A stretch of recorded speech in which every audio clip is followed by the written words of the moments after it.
प्रमुख अतिथी doctor Pratibha Jadhav madam, उपप्राचार्य डॉक्टर व्ही बोरस्ते सर, उपस्थित असलेले सर्व प्राध्यापक वृंद व विद्यार्थी विद्यार्थिनींनो,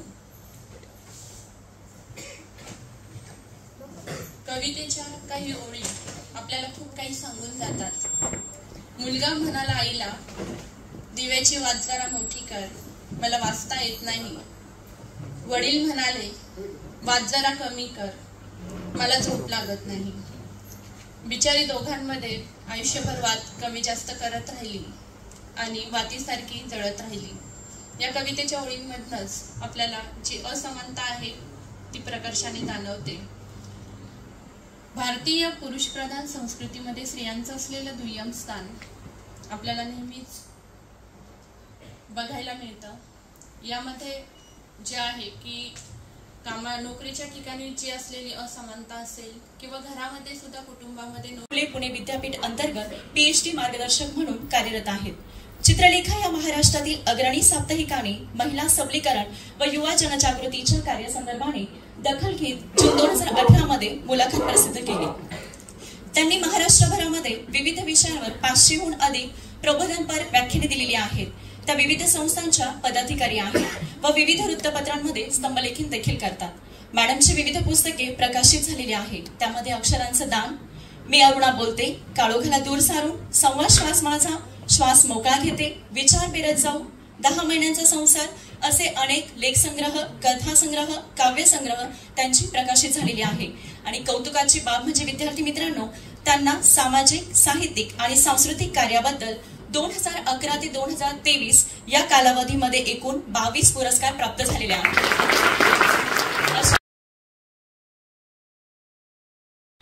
एकटी मी गेले बाई मराठी साहित्याचे अभ्यासक आहे. या हॉलमध्ये बसलेल्या अनेक जणांनी मला ऐकलेलं आहे यापूर्वी. ओळखीचे चेहरे अनेक दिसत आहेत. मराठी साहित्याचे अभ्यासक आहेत म्हणून लोकसाहित्याच्या 2 ओळी आधी तुम्हा सगळ्यांसाठी. एकटी मी गेले बाई, गौर से सुनिएगा. सुन रहे हो ना? या सुन रहे. नाही, आपण असं हसत खेळतच बोलणार आहोत. व्याख्यान म्हणजे मारून मुटकून आणून बसवलंय.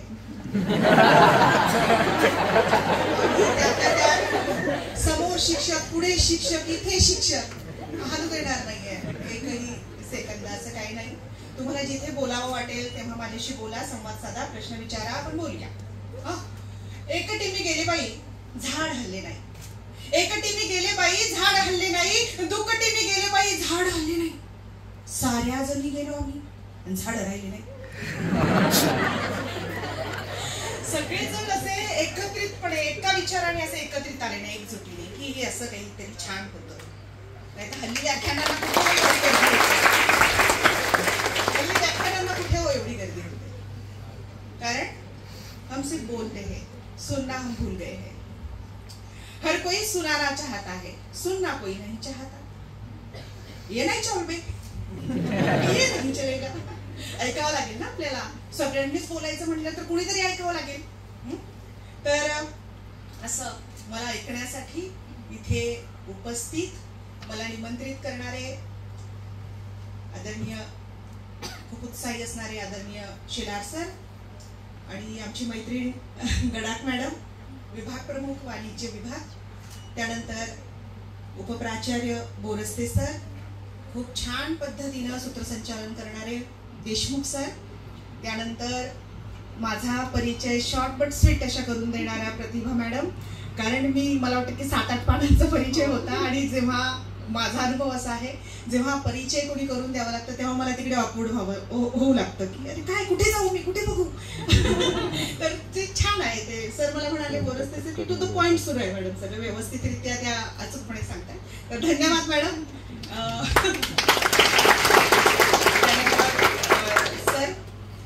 नाव सर मी कसबे सर, आपण भेटलोय पण नाव विसरते, वयामानाने होतं तसं माझ्या. आणि या व्याख्यानाला येण्यापूर्वी तुमची माझी ओळख नव्हती, याच्यानंतर ओळख होईल. पुढच्या व्याख्यानात तुमच्या सगळ्यांची नावं मी घेईन, आपला परिचय.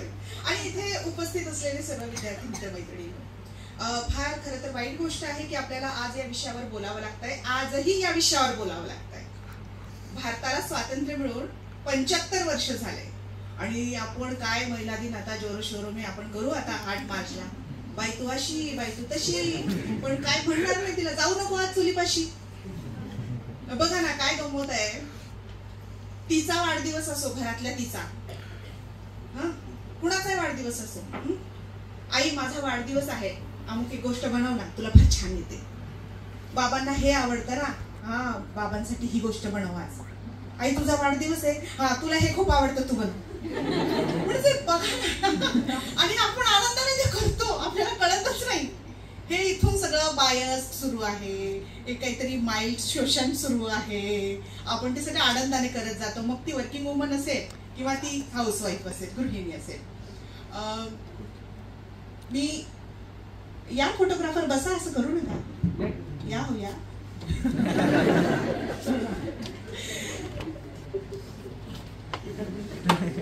तुम्ही असं घ्या. विवेकवादाकडे जायला पाहिजे, आपण संविधानिक मूल्य जपली पाहिजे, आपण संविधानवादी झालं पाहिजे, आपण काल्पनिक कोणत्याच गोष्टीवर विश्वास ठेवायला नको, असं मला सातत्याने वाटतं. म्हणून माझ्या व्याख्यानाची सुरुवातच मी सावित्रीने करणार आहे. कारण प्रत्येकाची एक विचारधारा असते, तशी माझी एक विचारधारा आहे. मी सत्यावर विश्वास ठेवते. परखड बोललं पाहिजे, सत्य बोललं पाहिजे आपण. परंतु आता काहीतरी गमावण्याची भीती पण लोकांना वाटू लागली आहे. सत्य बोललं तर, परखड बोललं तर. त्यात बायकांच्या बाबतीत जरा जास्त होतं, कारण बोलणारी बाई या समाजाला कधीच आवडत नाही, या व्यवस्थेला कधीच आवडत नाही. हे सत्य आहे. आपण किती खोटं खोटं म्हटलं की यत्र नार्यस्तु पूजन्ते रमन्ते तत्र देवताय, साफ कुठे, काय नाही काय नाही. सांगा ना, किती शोषण होतं महिलांचं. जे अलीकडची फार मी आधी जाणार नाही, अरुणा शानबाग पासून, मी अरुणा शानबागचा प्रयोग करते, मी अरुणा बोलते. 42 वर्षाची कोमात होते, एक पात्री नाट्य प्रयोग करते. 42 वर्ष ती कोमात होती. म्हणजे ते, आणि तेव्हा त्याच्या आधीपासून जे महिला शोषणाचे प्रकार होत आहे ते अगदी अलीकडे मणिपूर, कोपर्डी, किती किती गोष्टी आहेत, घडतातच, ते थांबत नाहीयेत. आणि मग कसला महिला दिन, आणि मग कसलं यत्र नार्यस्तु पूजन्ते रमन्ते तत्र देवताः. त्या तुलसी रामायणात म्हणूनच ठेवलं आहे, न स्त्री स्वातंत्र्य मर्हती. बघा ना, स्त्री स्वातंत्र्य देण्याच्या लायकीची नाही, पात्रतेची नाही. हे धर्मग्रंथ सांगतात, हे सगळे धर्मग्रंथ सांगतात. धर्मग्रंथ कोणी लिहिलेत? सगळ्या सगळ्या धर्मांचे. मग तो बाईच्या पक्षात कसा लिहिलो, सांगा ना. सगळी बंधनं, विरोध, मर्यादा ह्या पुरुषांनी घालून दिल्या, कारण पुरुष त्या धर्मग्रंथाचे लेखक आहेत. बायस्ड भावना इथून सुरू होते बरं. म्हणून मी म्हटलं काय, रॅशनल थिंकिंग आपण कुठून तरी सुरुवात केली पाहिजे. मी सावित्रीबाईंना, बोरस्ते सर काही ऑब्जेक्शन असेल तर बोलावं. नाही, मी काय म्हणते, रॅशनल थिंकिंग. मला कुठल्याही पुरुषाविरोधात बोलायचं नाही, मी जस्ट वस्तुस्थिती मांडते. आणि मी म्हणत नाही सगळे पुरुष त्या टेंडन्सीचे, विचारधारेचे आहेत किंवा असतील. माझ्या पीपीटीतून पुढे येईल, कारण महिला कल्याणाचे सगळे विचार पहिल्यांदा पुरुषांनी मांडले. हे मी रॅशनल म्हणते ना. म्हणजे आधी आपला हा माइंडसेट तयार झाला पाहिजे की यस, आम्ही शोषण केलंय, आम्ही अन्याय करतो, आणि मग पुढे तुम्ही ऐकू शकाल. हे समजून घ्या. बायकांनी ही पुरुष सत्ताक पद्धती डोक्यावर घेतलीये, हे मी मान्य करते. तुम्हाला मान्य करावं लागेल. याची उदाहरणं मी देईन. म्हणून मी एकांगी बोलणार नाही. बोरस्ते सर, तुम्ही आनंदाने बघून बसू शकाल, आणि आपण आनंदाने बसू शकाल, अशा पद्धतीचं मी बोलणार आहे. कारण कुठेच अवास्तव बोलणार नाही. आणि हो, व्याख्यानाच्या शेवटी तुम्ही ते स्वीकाराल, जे जे सांगते आहे ते. I hope. सावित्रीने सुरुवात करते. मी सावित्रीला मानते, कारण माझ्या पायात बळ दिले सावित्रीबाईंनी, या शब्दाला धार दिली सावित्रीबाईंनी, तुम्हाला उभं केलंय सावित्रीबाईंनी. मी कुठली काल्पनिक गोष्ट मांडत नाही, कारण सावित्रीबाईंनी 1848 मध्ये पुण्यात शाळा सुरू केली भिडेवाड्यात. याला ऐतिहासिक पुरावा आहे, इतर गोष्टींना पुरावा नाही. जे आहे त्यावर आपण विश्वास ठेवला पाहिजे. आपण लॉजिकल थिंकिंग केली पाहिजे, आपण तर्कसंगत विचार केला पाहिजे.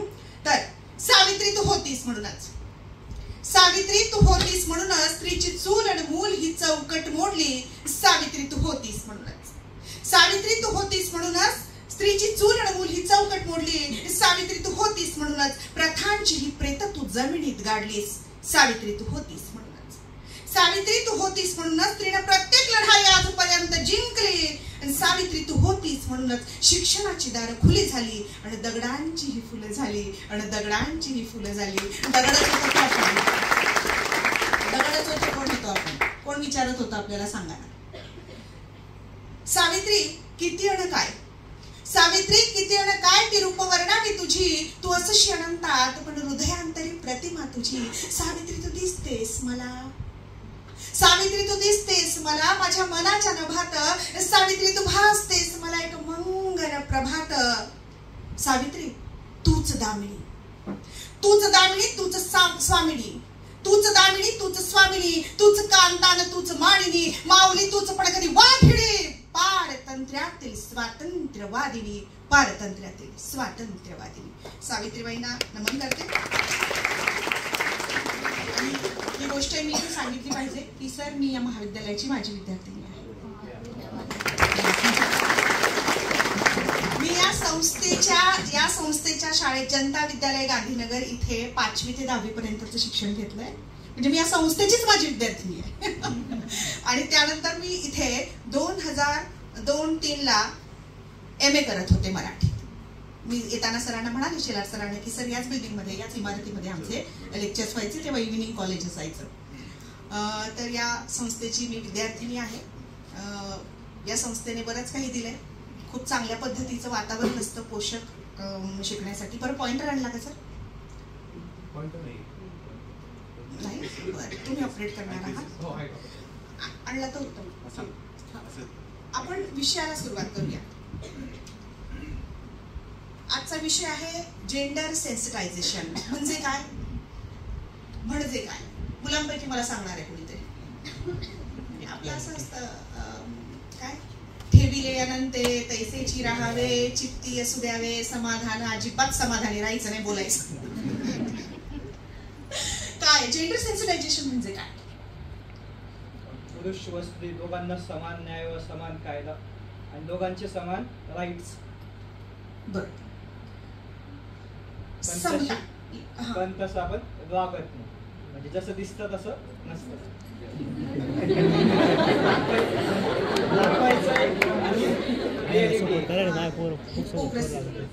दांभिकपणा असो, लिंग संवेदीकरण, लिंग समानता, लिंग संवेदनशीलता. त्यानंतर आता याचा उलगडा फोड मी पुढच्या माझ्या स्लाइड्स मधून करत जाईल. एकाच रेषेवर उभे येते, कुठेही पारडं कमी नाही जास्त नाही, समता, एका रेषेवर असले म्हणजे. हा, ह्या चेअर्स पुढे घेतल्या तर सरांना बसता येईल.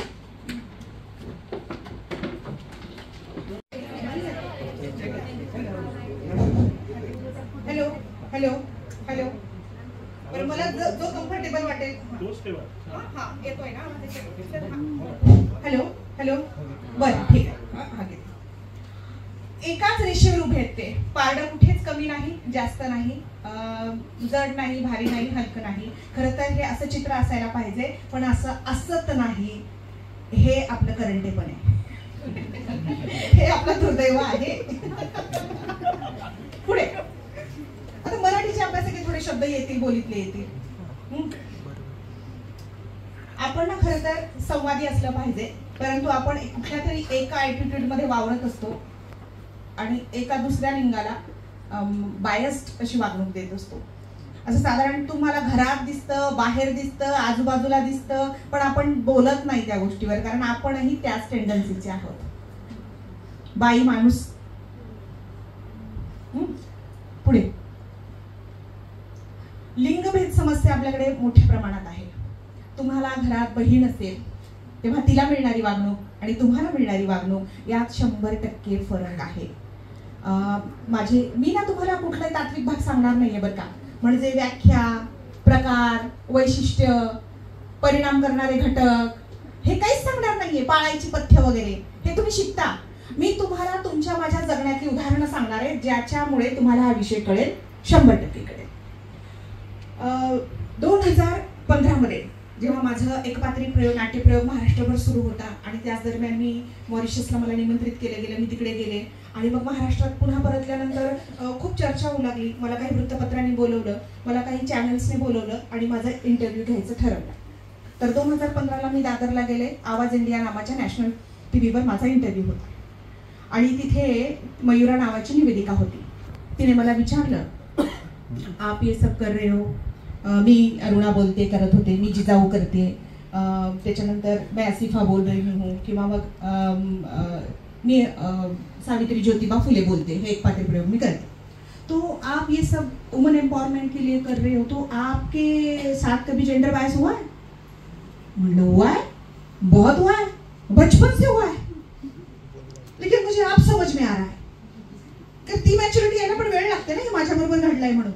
घरातच होत होती जेंडर बायस, आणि हे त्या काळात माझ्या बरोबरच नाही, माझ्या बरोबरचे जे जे होते त्यांच्या बरोबर सगळ्यांबरोबर घडत होतं. कारण घराघरात तीच परिस्थिती होती. म्हणजे मुलाला खूप चांगली वागणूक देणं, त्याच्यावर खर्च करणं, ती कपडे खाण्यापासून हे बायस्ड व्हायचं. तर आम्ही 5 बहिणी आणि तो एक भाऊ. तेव्हा आई तो जन्माला आला, फार नवसाने जन्माला आला.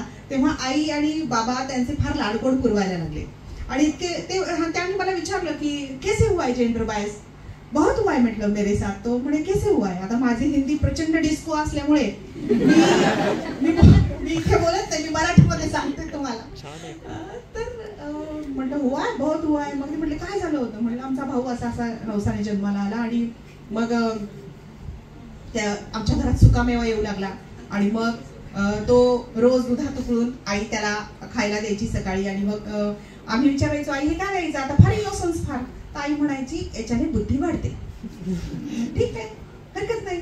हे बघा बरं का, खूप घराघरात अशा गोष्टी बारीक सारीक होत होत्या, आपल्याला कळत नव्हतं. आणि मग तो क्या हुआ? तिने मला पुढे विचारलं. तर म्हटलं मग आम्हाला वाटायचं की बाई भाऊ आहे आपला नवसाचा, बुद्धी वाढली पाहिजे त्याची. मग आम्ही गप्प बसायचो.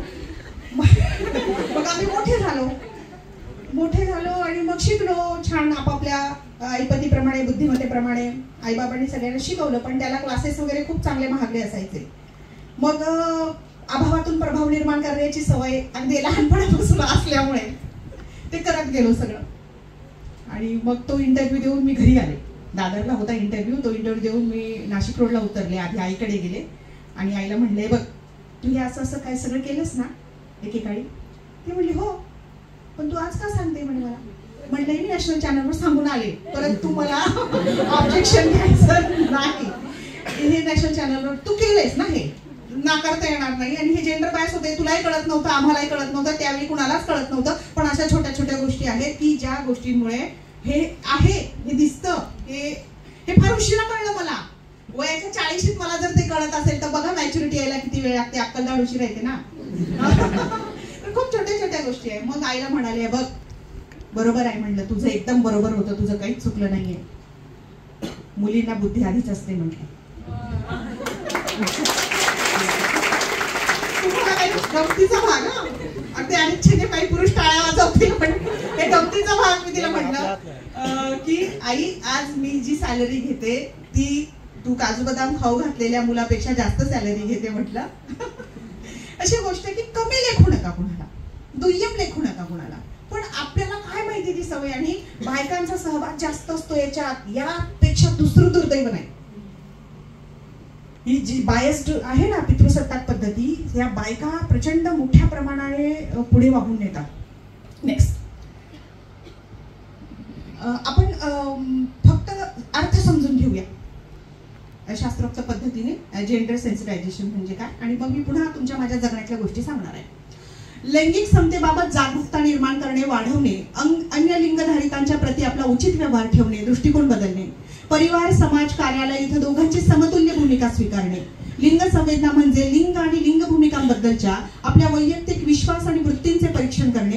हे आम्हाला आमच्या स्वतःच्या आणि इतर लिंगांबद्दल अधिक सहानुभूतीपूर्ण दृष्टिकोन घेण्यास अनुमती देते. आपण हा विषय खरं तर मुळापासून समजून घेतला पाहिजे. आपण फक्त स्त्री पुरुष समतेबद्दल बोलतो, पण मी म्हणते लिंग समतेविषयी बोललं पाहिजे, म्हणजे याच्यातून थर्ड जेंडर सुद्धा येतो. पण तुम्ही बघा ना, तुमच्या आणि आमच्याच कटकटी इतके आहे, त्या थर्ड जेंडरचा विचारच करत नाही आपण. महिला सबलीकरणावर बोलतो आपण, हा पुरुष हक्क समित्या सुरू झालेल्या आहेत, पण थर्ड जेंडरचं काय, ट्रान्सजेंडरचं काय? तुम्हाला मी एक सुचवेन. हा तुम्हाला कधी दिशा पिंकी शेख च व्याख्यान आयोजित करता आलं तिच्या काय राजकीय भूमिका वगैरे तो वेगळ्या गोष्ट आहे. आपण माणूस म्हणून एकमेकांकडे बघायला पाहिजे, तेच आपण बघत नाही, म्हणून आज या गोष्टींवर बोलण्याची गरज पडते. दिशा पिंकी शेख ही ट्रान्सजेंडर आहे, एका पक्षाची प्रवक्ता आहे. ती पक्षावर बोलणार नाही, पण बोलेल ती अशा पद्धतीने बोलेल. 7वी उत्तीर्ण आहे ती फक्त, परंतु ती PhD पोस्ट डॉक्टरेट केलेला लाजवेल अशा पद्धतीने विचार करते. म्हणजे चॅलेंज आहे. तुम्ही गुगलवर सर्च करून ऐकू शकता, युट्यूबवर सर्च करून ऐकू शकता. काय 35च्या आसपास वय आहे. दिशा पिंकी शेख. आणि आणखी एक नाव सुचवेल, शमीभा पाटील जळगावची. ऐका, जरूर ऐका. म्हणजे आपण आपल्याच कोशात चालतो, हे अशी झापडं, इकडे पाहत नाही तिकडे पाहत नाही, मी भारी, मीच लय भारी, अरे नाही तुझ्यापेक्षा कोणतरी भारी आहे, पण बघ तू तिकडं. तर ते बघितलं पाहिजे. तर तिला अवश्य तुम्ही ऐका. इथे नाही बोलावता आलं, तुम्ही समाज माध्यमावर ऐका, कुठे तिचं व्याख्यान असेल तिथे ऐका. मी माझ्या कार्यक्रमात तिला 2दा निमंत्रित केलेलं आहे. असो, पुढे नेक्स्ट. स्त्री काल, आज आणि उद्या या गोष्टीवर आपण विचार केला पाहिजे. नेक्स्ट, लिंग समानता. पूर्वी मातृसत्ताक पद्धती होती, माहिती आहे सगळ्यांना. मग हळूहळू त्या मातृसत्ताक पद्धतीचं, मला वाटतं आवाज कमी येतोय, मातृसत्ताक पद्धतीचं रूपांतर हळूहळू पितृसत्ताक पद्धतीमध्ये झालं. शिकार करून पोट भरायचा आधी मानव. तो शिकारीसाठी बाहेर गेल्यानंतर स्त्री गरोदर राहिली आणि त्यानंतर ती घरी थांबायची. घरी म्हणजे गुहा तिचं घर होतं. त्या गुहेत कडेकपारीत राहायची आणि तो शिकारीसाठी बाहेर गेल्यानंतर ती जिथली फळं खायची, कंदमुळं खायची आणि मग बीज त्याचं त्या जमिनीत फेकणं किंवा टाकणं असायचं. आणि मग तिथे बसल्या बसल्या त्या गुहेच्या द्वाराजवळ बसल्या बसल्या तिच्या एक गोष्ट लक्षात आली की याच्यातून, या बीमधून अंकुर फुटतो. पाऊस पडला की त्या अंकुराचं झाड होतं आणि त्या झाडाला पुन्हा फळं येतात. शेतीचा शोध बाईनं लावला. काय छान आहे ना. शेतीचा शोध बाईनं लावला आणि आम्ही 7-12 तिचं नावच काढून टाकलं. सांगा किती महिलांची नावं आहेत घराच्या शेतीच्या 7-12. शिक्षित पण नाहीये ना, अर्ध शिक्षित पण नाही ना, अडाणी बायांची पण नाही. बघा, पोरी नो इथून सुटल्या की डायरेक्ट वकिलाकडे जायचे.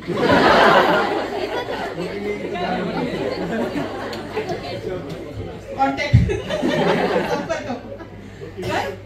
नाही, हे रियालिटी आहे, ही वस्तुस्थिती आहे. बाईनं शेतीचा शोध लावला. त्याच्यानंतर पुरुषाचा मुलाला जन्म देण्यात काय भूमिका आहे हे न कळल्यामुळं जी मुलं होतात ती बाईचीच आहे म्हटल्यानंतर तिला प्रचंड विशेष असं स्थान मिळालं कुटुंब व्यवस्थेत. मातृसत्ताक पद्धती होती. हळूहळू ती पितृसत्ताक झाली, गिळंकृत करण्यात आली आणि बाईला दुय्यम स्थान दिलं. मग तिचं शारीरिक कमकुवतपणा निसर्गाने तिला दिले. उलट मी तर म्हणते वरदान आहे. प्रजनन आई होणं एक वरदान आहे, पण त्या गोष्टीमुळे तिला कमकुवत ठरवलं गेलं. आणि जेव्हा जेव्हा परकीय आक्रमण झाली तेव्हा तेव्हा पुरुषांनी एकमेकांशी लढायचं सोडून बायांवर हिंसा केली, बायांवर अन्याय केले, विनयभंग केले, बलात्कार केले. म्हणजे किती वाईट आणि विसंगत आहे बघा ना. लॉजिकल विचार करा.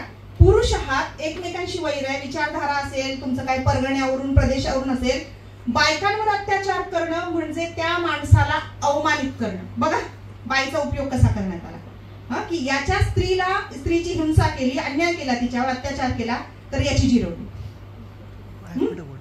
याला त्रास. या गोष्टी आहेत. तर परकीय आक्रमण होऊ लागली आणि स्त्रियांवर अन्याय अत्याचार होऊ लागले तेव्हा स्त्री सांभाळण्याची वस्तू झाली. आत खोलीच्या आत घरात मौल्यवान वस्तू झाली. बाईच्या स्वातंत्र्यावर बंधन आली. नेक्स्ट, पुढे पुढे हे सांगितलं नाही. पुढे एक मार्ग. आर्यकाळ होता ना, इसवी सन पूर्ण 1500 हा काळ हा पुरुष सत्ताक पद्धतीचा प्रारंभ ठरला या व्यवस्थेचा. आणि हळूहळू बाई अनेक बंधनामध्ये गुरफटली गेली. पुढे भारतीय समाजातल्या स्त्रियांच्या इतिहासाकडे आपण जर एक दृष्टिक्षेप टाकला तर आपल्या लक्षात येतं की अनेक स्थित्यंतर झाले, बदल झाले. पूर्वी ती मुक्त होती, मग ती बंधनात आली, मग ती शिकली, मग ती पुन्हा सगळे बंधनाचे पाश तोडू लागली. आता पुन्हा हिंसा, अत्याचार, अन्यायाचं प्रमाण वाढलं. पुढे काय होईल बघा, खूप मोठं प्रश्नचिन्ह आहे. पुढे मगाशी विषय घेतला होता मी म्हटलं इथे विस्ताराने बोलते. धर्मग्रंथ कुणी लिहिले? आता आपल्याकडे असं परिस्थिती आहे, धर्म जात यावर बोलू लागलो की प्रचंड भावना दुखावल्या जातात, पण इथे कुणाच्या भावना दुखावल्या जाणार नाही, आपण लॉजिकल बोलणार. आणि गंमत काय सांगते, आपल्या भारतीयांचा माइंडसेट इतका वाईट आणि विचित्र आहे. संवेदनशील म्हणून त्या विषयावर बोलतच नाही आपण. खरं तर त्याच विषयावर बोलण्याची गरज असते.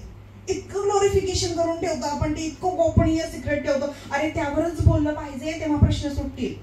आता साधी गोष्ट आहे, धर्मग्रंथ कोणी लिहिले? हे सगळे आपल्याकडे जे महत्वाचे धर्म आहेत भारतामध्ये, त्या धर्माच्या धर्मग्रंथांची नावं आहेत. मनुस्मृती, भगवद्गीता, बायबल, कुराण शरीफ, गुरुग्रंथ साहिब आणि इतर ग्रंथ असतील. हे माझ्या माहितीतले. हे सगळे कुणी लिहिले?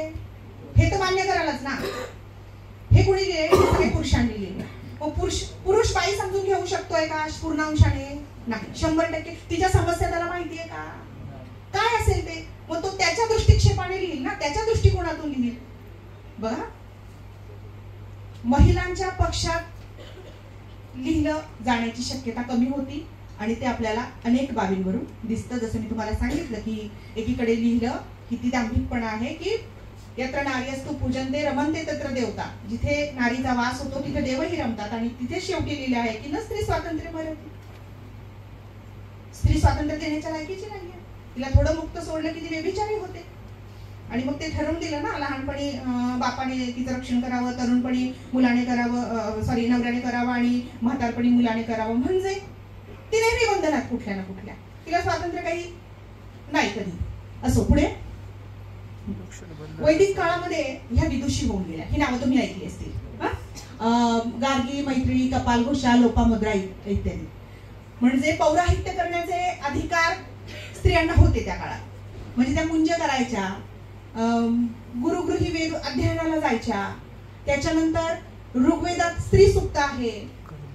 कर्मकांडावर विश्वास नव्हता तेव्हा. म्हणजे कसली पूजा करायचे ते तुम्ही आर्यांचं ऋग्वेद, सामवेद, अथर्ववेद आपण इतिहासात शिकलोय. मला वाटतं प्राथमिकला ते 5वी-6वीला होतं आपल्याला.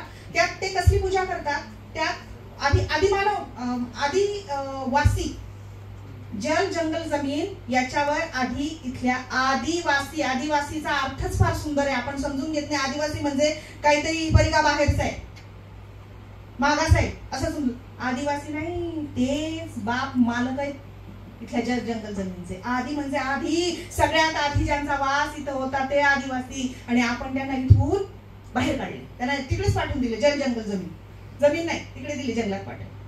त्यांचा अधिकार या गोष्टींवर आहे. ते कसली पूजा करतात? किंवा आर्यांच्या काळात तुम्ही पाहिलं असेल, वायू, वर्षा, अग्नी.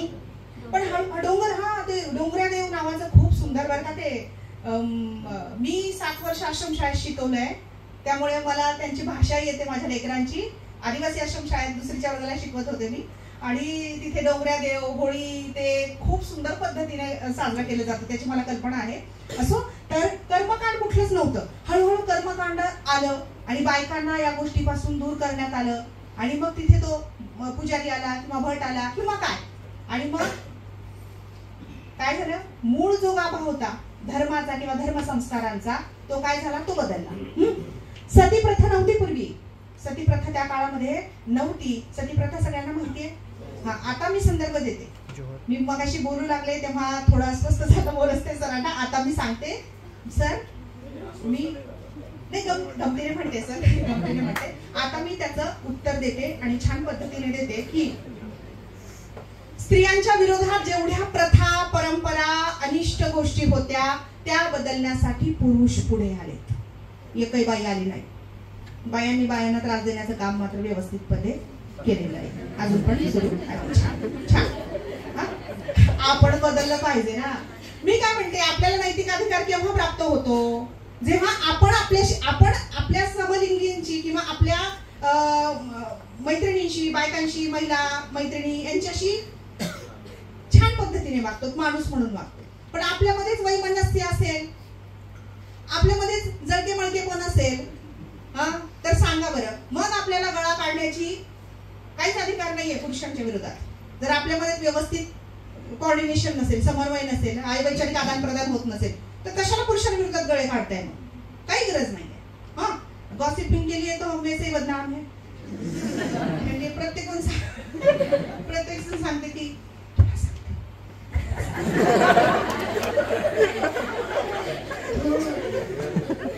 दुसरा पण इतका हुशार असते, तो पण त्या शेजारचा पण असं करत करत शेलार सर गावभर होतं सगळीकडं. तुला म्हणून सांगतो, कोणाला सांगू, सगळ्यांना सगळं माहीत असतं. त्यामुळे मी हे मान्य करते सर, पुरुषांचं योगदान इथल्या स्त्री सबलीकरणासाठी खूप मोठं आहे. सती प्रथा लॉर्ड बेंटिंगनी बंद केली, राजाराम मोहन राय पुढे आले. लॉर्ड बेंटिंग तर आपल्या रक्तनाताचा ना, इथला होता ना, भारतीय होता रे, तो पुढे आला. माणूस पण महत्वाचा आहे ना, माणूस की महत्वाची आहे, संवेदना समजून घेणं महत्वाचं आहे, लिंग संवेदीकरण आपण म्हणतो ना. राजाराम मोहन राय सतीची चाल बंद केली. लॉर्ड बेंटिंग इंग्रजांच्या काळात ती बंद झाली. सतीची प्रथा काय होती? सतीची प्रथा काय होती? मुलींकडून अपेक्षित आहे मला, आपल्याला ढोबळमानाने सगळ्या गोष्टी माहित असतात. एखाद्या बाईचा नवरा जर एक्सपायर मेला, वारला, निधन झालं, चांगले शब्द वापरा असं उडी मारायची बॉस, म्हणजे तिने स्वतःच पण जीव द्यायला पाहिजे. का बरं तिला का त्याग करायचं? पण मॅडम एक सांगू का, त्या वेळी ना ते एक म्हणजे माझ्या विचाराने ते योग्य होतं, कारण की नंतर तिला जी त्रास देत होती, एक नंतर तिला जी त्रास देत, तिला बोलण्याचा अधिकार आहे, जरी चूक असलं तरी ऐकून घ्या समोरच्याचं. माझं म्हणणं असं होतं की नंतरून जर तिला जेवढा त्रास द्यायचा, तिला बाजूला काढणं किंवा तिच्यासोबत तुच्छ माणूस वागणूक करत होती, तर एक प्रकारची तेव्हाच गेलेली चांगली होती. प्रत्येकाला अभिव्यक्त होण्याचा अधिकार आहे, तिचं मत आपण ऐकलं. प्रकारे काय होतं का तिला नंतर तुच्छ म्हणून वागणूक देत होती, का तू बाहेर जायचं नाही, तू तुझ्या मनानुसार वागायचं नाही. मग त्यापेक्षा एक माझी मेंटॅलिटी अशी ती गेलेली परवडेल, कारण की तिच्यानंतर तिला तिचे म्हणजे कोणी तिचे देर किंवा सासू तिचा अन्याय करायचे, तिचे सासू सासरे तिला तुच्छ म्हणून असं वागणूक द्यायची.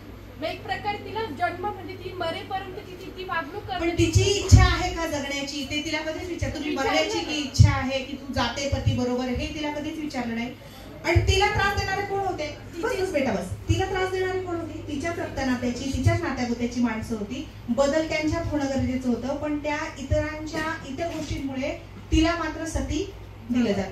उडी नाही मारायची, तिला बसवलं जायचं सरणावर, तिला आधी सरणावर बसवलं जायचं, तिच्या मांडीवर त्या मृत पतीचं डोकं ठेवलं जायचं, आणि मग पापड भाजावा तशी ती जिवंत बाई भाजली जायची, ती ओरडायची, ती किंकाळायची, ती बाहेर पडण्याचा प्रयत्न करायची, पण ढोल वाजवले जायचे आणि मोठमोठे बांबू घेऊन लोक उभे असायचे, आणि त्या ढोल आणि ताशांच्या आवाजात तिचा तो किंकाळणारा स्वर अजिबात बाहेर पडायचा.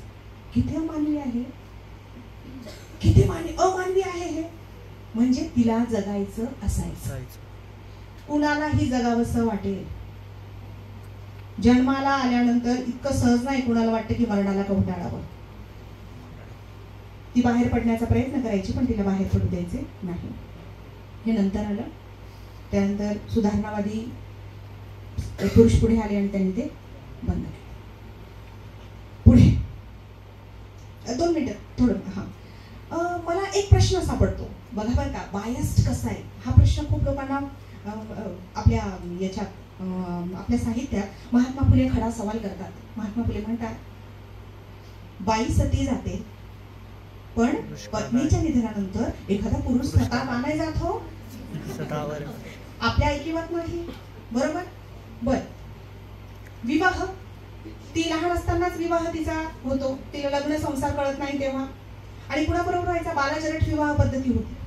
म्हणजे ती लहान आहे, तिला आणि तिच्यापेक्षा वयाने काका मामा आजोबाच्या वयाने शोभाला अशा माणसाशी लग्न व्हायचं.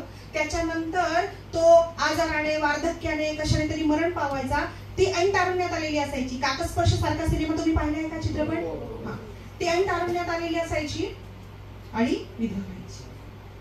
पुनर्विवाहाचा तिला अधिकार होता का? अजिबात नाही.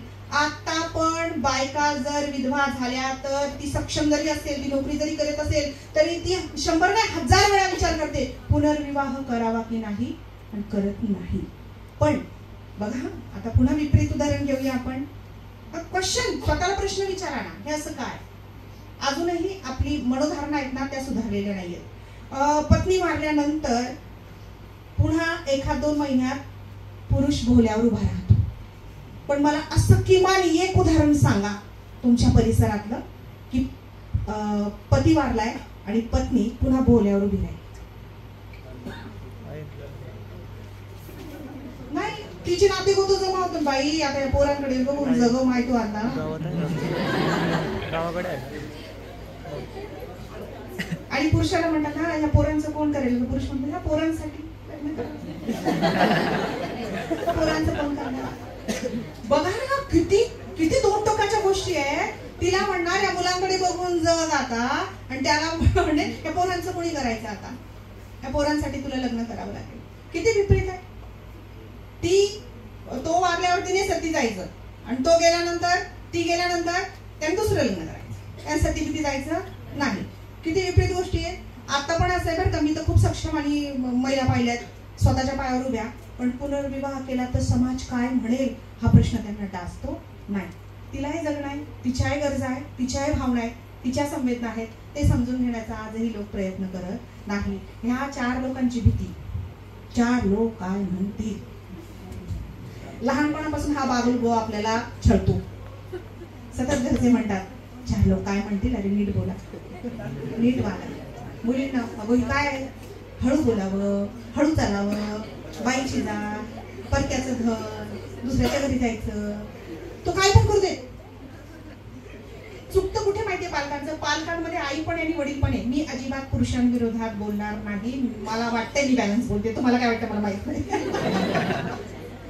तर इथं सूचना देणारी घरातली बाई असते 7च्या आत घरात. मी एक खूप सुंदर व्हिडिओ पाहिला होता रे, म्हणजे काल्पनिक वाटावा असंच होतं ते, तसं तरी आपल्या भारतात होईल असं मला वाटत नाही.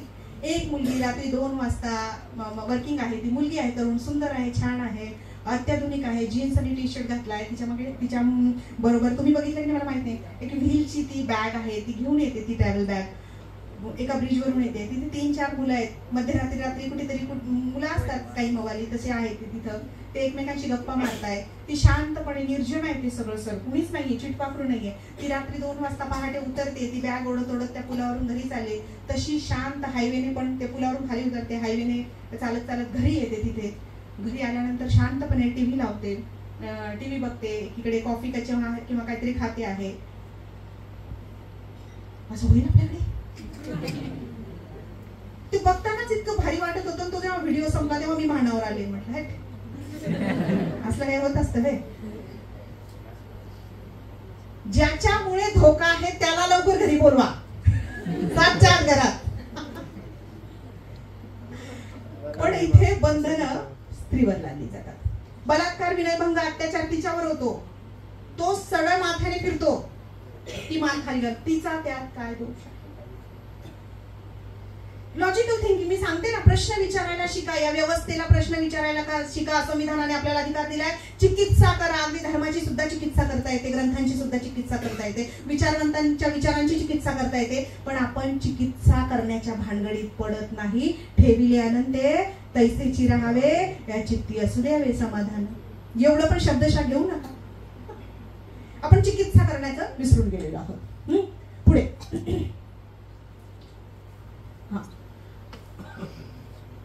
चातुर्वर्ण व्यवस्था जी आहे, या चातुर्वर्ण व्यवस्थेवर आपल्याकडे जातींची उतरंड आहे. या विषयांवर बोललं पाहिजे, या विषयांच्या अनुषंगाने आहे. कारण आपण म्हणतो प्रचंड संवेदनशील विषय आहे आणि तिकडेच आपण जात नाही. खरं तर त्याच्यावर बोलण्याची गरज असते आणि काही गैरसमज असतील ते दूर करण्याची गरज असते.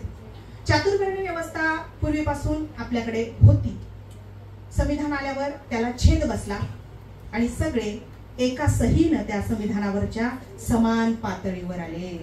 कोणी उच्च नाही, कोणी नीच नाही, सगळे माणसं आहोत. बाया पण माणूस आहेत. आणि तुम्हाला सांगू, चातुर्वर्ण व्यवस्थेत सगळ्यात जास्त शोषण जर कोणाचं होत असेल ना, ते बायकांचं होत होतं. जरी चातुर्वर्ण व्यवस्थेमध्ये असं होतं, ब्राह्मण, क्षत्रिय, वैश्य, शूद्र आणि बाई 5वा वर्ण इथे दाखवला नाही, पण बाई इथं होती 5व्या वर्णात. सगळ्या 4ही वर्णातल्या बायका दलिताहून दलित होत्या. त्यांना कुठलेच अधिकार नव्हते, कुठल्या निर्णय प्रक्रियेत त्या नव्हत्या. होत्या. तर बायका चातुर्वर्ण्य व्यवस्थेमुळे बायकांवर अनेक बंधनं आली. मी मगाशी सांगितल्याप्रमाणे बालविवाह, जरडबाला विवाह, सती, केशवपण, देवदासी. त्याच्यानंतर मासिक धर्म. आता ही अगदी नैसर्गिक गोष्ट आहे मासिक धर्माची, पण त्याच्यामुळे बाईचा विटाळ मानला जाऊ लागला. अरे जसं आपल्या डोळ्याला नाकाला घाण येते तशी ती प्रक्रिया आहे. परंतु त्या गोष्टीमुळे बाईला अपवित्र किंवा विटाळ तिचा मानला गेला. खरं तर प्रजननाचं वरदानच त्याच्यामुळे आहे. याचा विसर पडतो आपण. मी सांगते काय की कर्मकांडाला खूप भुलतो आपण पटकन. गणपती दूध पितो तर पितो, उमराला फुल आलं तर आलं. उमराला फुलच येत नाही ना, सायन्सचे विद्यार्थी आहेत ना, तरी सायन्सचा प्राध्यापक आधी माळ घेऊन पुढे सगळ्या.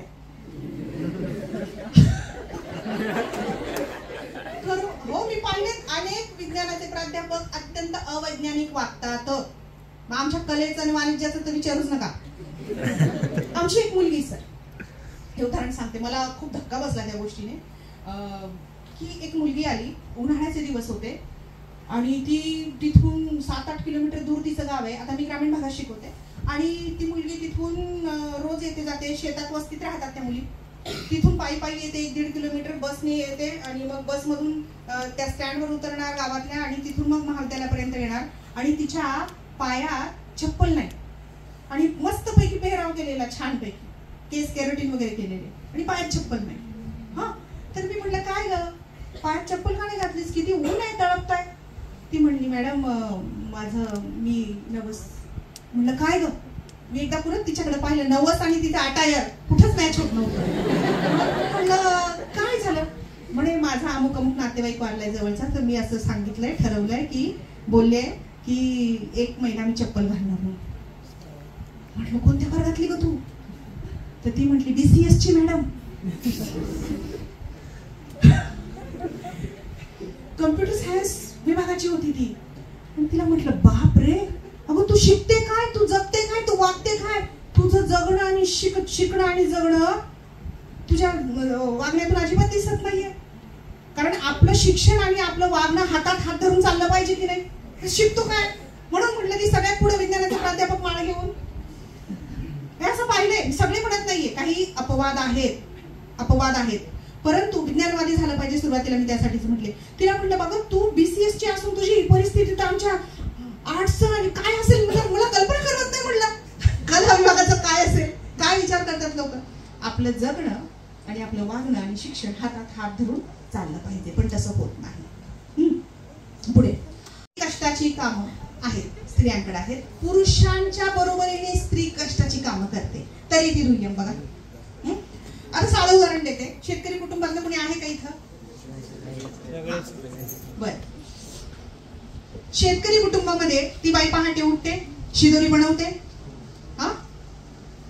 नवरा उठतो, दात वगैरे घासले की तो नाश्ता करणार न्याहारी. दोघं चालू लागतात, शेतात बरोबरीने काम करतात. पुन्हा संध्याकाळी घरी आल्यानंतर ती चुलीपाशी बसते. नवरा रेडिओ ऐक, टीव्ही बघ, फोन बघ. आता फोन बघत असेल, स्मार्टफोनचं काळ. आणि पुन्हा बघा, म्हणजे अधिक श्रम कोण करतं. परंतु तिच्या श्रमाचा मोबदला तिला तेवढा दिला जातो का.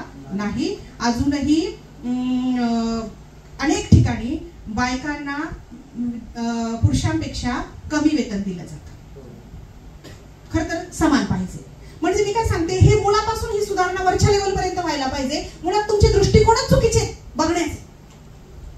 लिंग समानता असली पाहिजे, पण होत नाही. कष्ट दिलाय तेवढे की मग ना ती जास्त करेल. मी म्हणत नाही पुरुष कमी कष्ट करतो, पण आपल्याकडे हे आहे, हे आपण स्वीकारलं पाहिजे. हे बदलासाठी आपण कटिबद्ध राहायला पाहिजे. पुढे आपल्याकडे मातृसत्ताक पद्धती होती. अनेक ठिकाणी मातृदेवीची मंदिरं दिसतात, स्त्री देवता अधिक दिसतात. तुम्ही विचार करा आणि एक यादी करा. स्त्री देवतांचं प्रमाण अधिक आहे. मातृदेवता होते आपल्याकडे, महिलेला खूप महत्वाचं स्थान होतं, पण हळूहळू ते बदलत गेलेलं आपल्याला दिसतं. पुढे आता मी तुम्हाला एक उदाहरण सांगते. अलीकडेच मी वाचतंय, तुम्ही एकदा वाचून घ्या. काय दिसतंय. उमा कुलकर्णी लिखित एक पुस्तक आहे, केतकर वहिनी नावाचं. आता स्त्री विधवा झाल्यानंतर त्या काशीबाईंना वाचवलं होतं ना, सावित्रीबाईंनी ज्योतिबाईंना, आणि घरी आणलं आणि तिचं सुखरूप पालन पण केलं. आणि यशवंत नावाचा सुंदर गुटगुटीत गोरापान मुलगा झाला. त्याला दत्तक घेतलं, त्याला डॉक्टर केलं आणि त्याच्यानंतर मिश्र विवाह लावून दिला लक्ष्मी ससाने बरोबर. तशा अनेक प्रकरण. पती वारल्यानंतर ऐन तारुण्यात ती विधवा व्हायची. तिचा उपभोग घरातला आजूबाजूचा नात्यातला कोणीतरी माणूस घ्यायचा आणि त्यातून जे मूल जन्माला यायचं. त्यावेळी वैद्यकीय सुविधा तशा काही नव्हत्या, जागरूकता नव्हती. त्यातून जे मूल ती जन्माला घालायची आणि ते मूल नष्ट केलं जायचं सर, मारून टाकलं जायचं. कसं म्हणजे किती अमानवी. मी कल्पना आपण करू शकत नाही. पण जेव्हा हे माझ्या वाचनात पाहण्यात आलं तेव्हा म्हटलं की हे प्रचंड अघोरी आहे आणि आपण हे पोहोचवलं पाहिजे. त्या बाईला काय वेदना होत असतील त्यापेक्षा एक जिवंत बाळ जन्मल्याबरोबर कशा पद्धतीने मारायचं. तर ती बाळंती आहे ना, ती खाटेवर असते. त्या खाटेच्या एका खुराखाली ते जन्मलेलं बाळ ठेवायचं आणि तिला त्यावर बसवायचं. ह्या मला ज्ञात असलेल्या गोष्टी आहेत ज्या मी तुम्हाला सांगते आहे. यापेक्षा भयंकर बाबी आहेत. तुम्ही म्हणाल हे काय मॅडम, आता मला थोड्या मर्यादा मी सांगणार नाही, तर तुम्ही शोध घ्या. यापेक्षा भयावह गोष्टी आहेत. हे आत्ताच नाही सांगत मी, आधीच सांगते. तर आत्ता किती असेल तुम्ही विचार करा. हे तुम्हाला समजा 1800 ते 1900च्या दरम्यानचं सांगते आहे. तर आता याचं प्रमाण किती आणि काय असेल बघा. पुढे हे पुस्तक आहे, ते उमा कुलकर्णींनी लिहिलेलं पुस्तक आहे ते. संदर्भाशिवाय बोलू नये, अभ्यासोनी प्रगटावं असं म्हणतात रामदास स्वामी. तर इथे सगळे संदर्भ आणि पुरावे आहेत.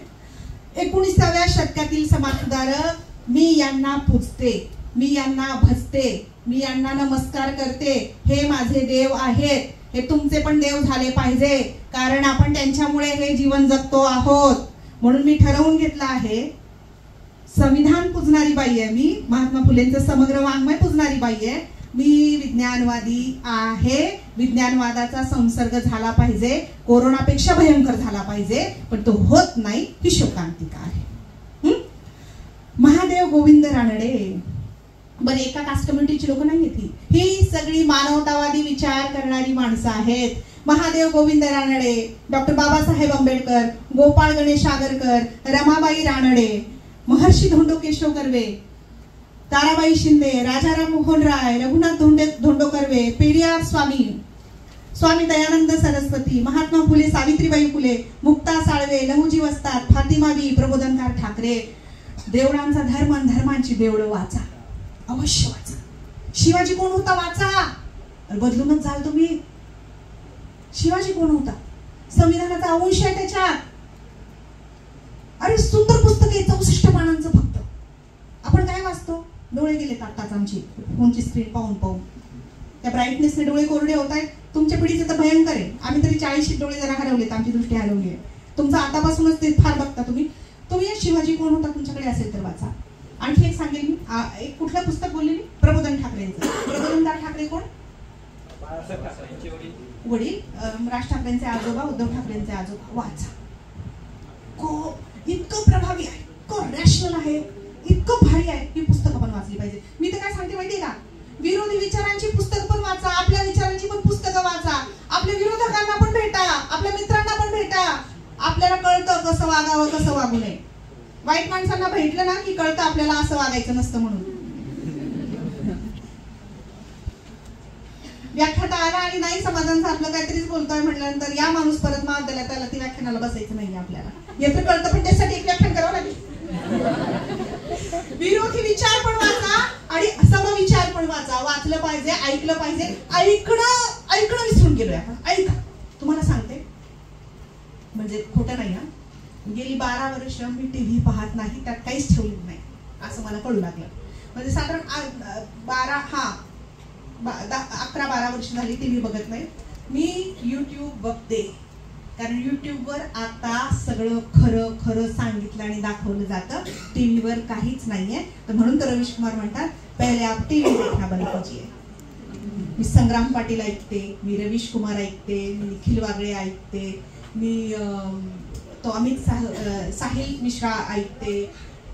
ही माणसं ऐकते जी लॉजिकल थिंकिंग करतात आणि ते आहे दाखवतात. बाप दाखवण्यात तर श्राद्ध कर, खरं खोटं आहे त्याच्यात.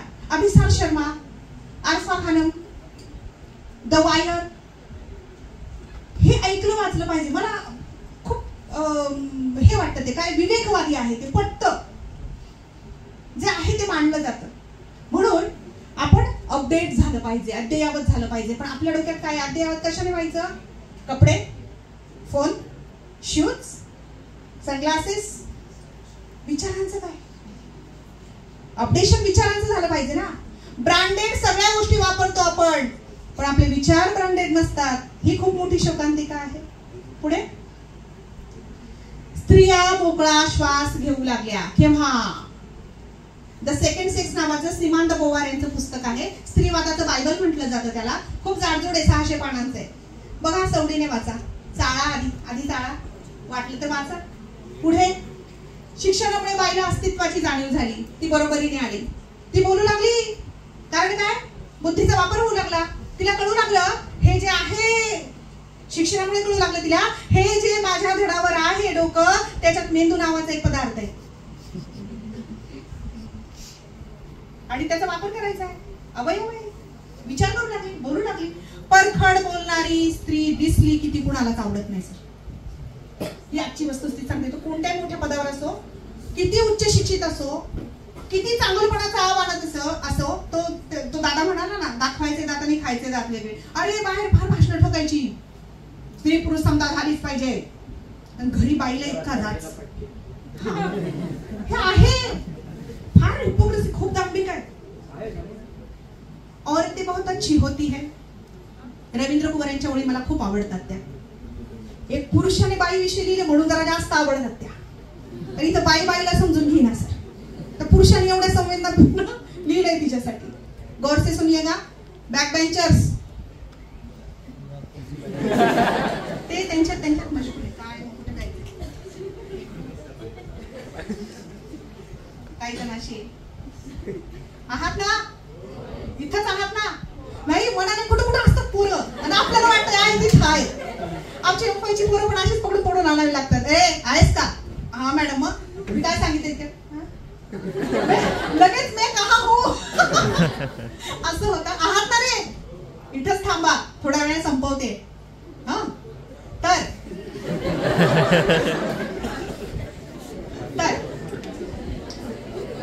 औरतें बहुत अच्छी होती है, औरतें बहुत अच्छी होती है जब वो हाँ में हाँ मिलाती है. औरतें बहुत अच्छी होती है जब वो हाँ में हाँ मिलाती है. औरतें बहुत बुरी होती है जब वो सोचने लगती है, समझने लगती है, वो खड़ी होके बोलने लगती है. बाई फार वाईट आहे जेव्हा ती बोलू लागते. न बोलणारी बाई खूप आवडते. हो ला हो म्हणणारी बाई आम्हाला खूप आवडते. बाबा वाक्यम प्रमाणम, मला भूमिकाच नाहीये, मला मतच नाही, मला विचारच नाहीये. तुम्ही म्हणाल ती पूर्व दिशा, तुम्ही उत्तरेला पूर्व म्हणला तरी ती पूर्व दिशा, कारण ती तुम्ही म्हणता आहात. पण एखादी म्हणली ही पूर्व नाही हीच पूर्व आहे म्हणलं तर आगाऊ, गर्विष्ठ, अशा पद्धतीने दूषण दिली जातात. तर हिंदू कोड बिल किती लोकांना माहिती आहे किंवा वाचलंय किंवा संदर्भ ऐकले? हिंदू कोड बिलामुळे सगळ्या स्त्रियांना ताठ मानेनं वागता आणि जगता येतंय. आजही तुम्ही तुमच्या पप्पांच्या इस्टेटीत अर्धा वाटा मागू शकताय. डॉक्टर बाबासाहेब आंबेडकरांचं देणं आहे हिंदू कोड बिल. तुम्हाला तुमचा हिंसा होते, अन्याय होतोय, अत्याचार होतो आहे, तुम्ही काडीमोड घेऊ शकता, तो तुमचा अधिकार आहे.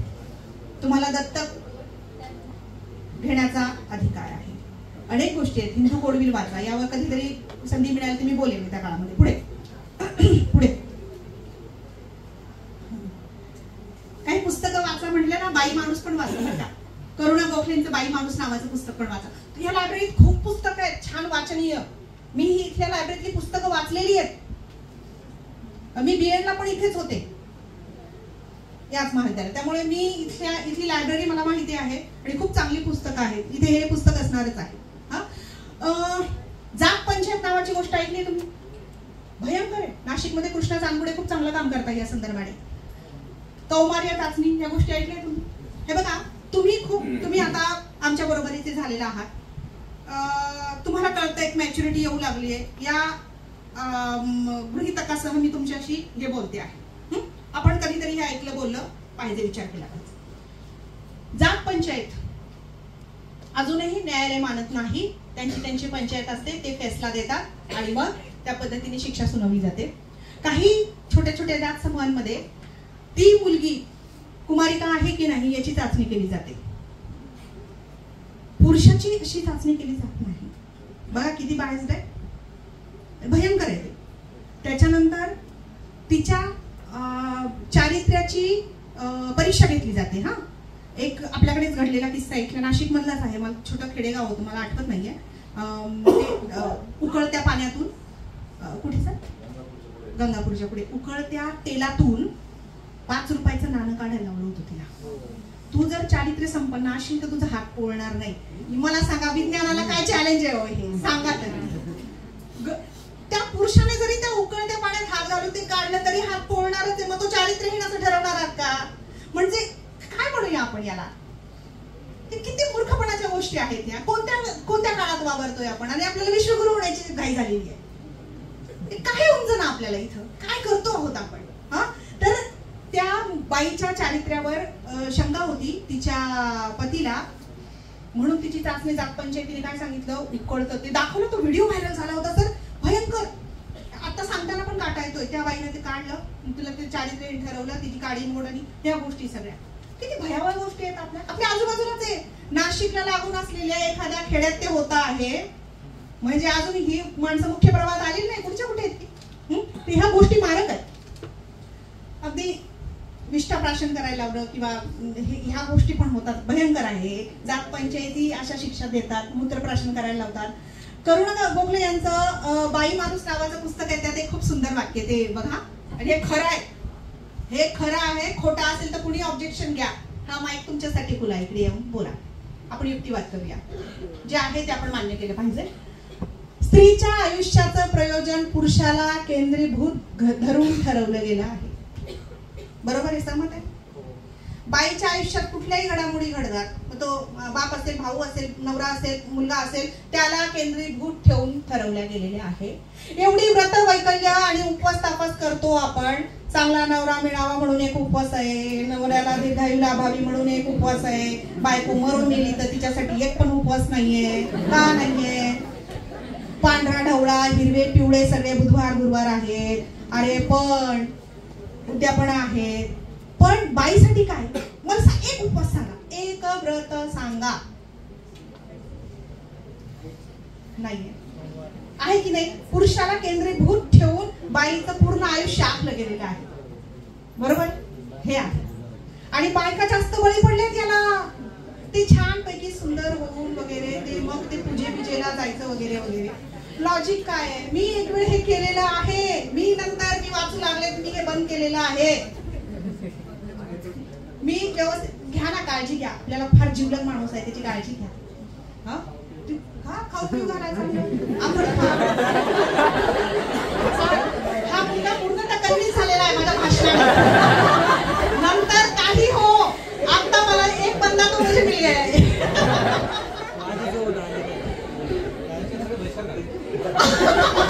नाही, त्याला सहमत होती. तर आहे बरोबर, जी जीवलग व्यक्ती आहे तिची काळजी घ्या. रुटीन मेडिकल चेकअप करा. बॉडीमध्ये काय कमी काय जास्त, चांगलं खायला प्यायला, चांगले कपडे लत्ते, चांगलं बोला. ते जाऊ देत कपडे लत्ते, पण चांगलं बोला. हो, संवाद साधणंच बंद झालंय स्मार्ट फोनमुळे. तर संवाद साधणं, चांगलं बोला. बाईनं बाईला साथ द्या, बाईनं बाईला हात द्या. लक्षात घ्या, मग गळे काढा. पितृसत्ताक पद्धती विरोधात मी हेच सांगते. आता बाईला खेचणारी बाई, पुरुषाकडे गॉसिपिंग करणारी बाई, माणसाने ठीक आहे ना, ज्याचं त्याचं बुद्धिवैभव आहे, ज्याची त्याची कॅपॅसिटी आहे, ज्याची त्याची क्षमता आहे, त्याचं कला आहे, स्किल आहे. मी तर म्हणते एखादी खूप छान राहू लागली तरी कशी नट्टापट्टा करून येते. 1 तास तर नुसता मेकअपला. आता तिचा जातो ना, तुझं काय? तिचा खर्च होतो ना तिच्या मेकअपवर, पार्लर. मी तर म्हणते पुरुषांनी पण ही गोष्ट लक्षात घ्या, छान राहायला अक्कल लागते. ते तुमच्याकडे नाही तर आम्ही काय करणार?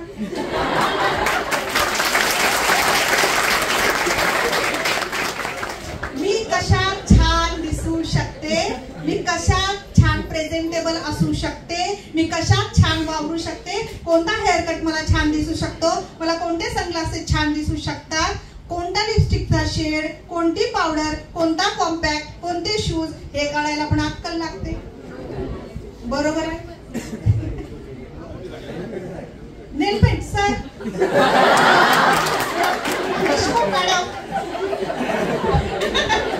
देशमुख मॅडमकडे छान लक्ष असतं म्हणजे सर.